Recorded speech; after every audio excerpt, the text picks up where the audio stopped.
କରିପାରୁନା।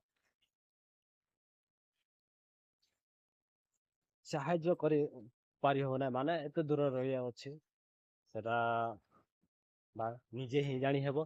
ଆପଣମାନେ ବି ଦିନେ ରହିଥିବେ ବ- ଟିକେ ବାହାରେ ରହୁଥିବେ, ଯୋଉଠି ଆମ ଓଡ଼ିଶାରେ ଯୋଉଠି ବି ହଉ, ଯୋଉଠି ବି ରହୁଥିବେ ମାନେ କିଛି ଗୋଟେ ଫିଲିଙ୍ଗସ୍ ଥିବ ସେଠି। ମାନେ ଗୋଟେ ମା ବାପା ହଉ, ଗୋଟେ ରିଲେସନ୍ ପଡ଼ୋଶୀ ହଉ, ଯିଏ ବି ହଉ, ଗୋଟେ ଜଣକୁ ଯଦି ହେଲ୍ପ କଲେ ଗୋଟେ ଆନନ୍ଦ ଲାଗେ। ଯଦି ସେ ଜିନିଷ ଯଦି ଶୁଣିଲେ ଏ ଦିଲଟା ପୁରା ଧଡ଼ ଧଡ଼ ଧଡ଼ ଧଡ଼ ହଉଥିବ। କ'ଣ କରିବି ଆଉ, ଜୀବନରେ ସେମିତି ତ ହେବାର ପଡ଼ୁଛି। କଷ୍ଟ ଆସୁଛି ଯାଉଛି। ଏ ଜୀବନ କେବେ ଖୁସି ଆସିବ, ଖୁସି ଦିନିଆ ଆସିବ ବା ନିଜେ ହିଁ ଅନୁଭବ କରି ହେଉନାହିଁ।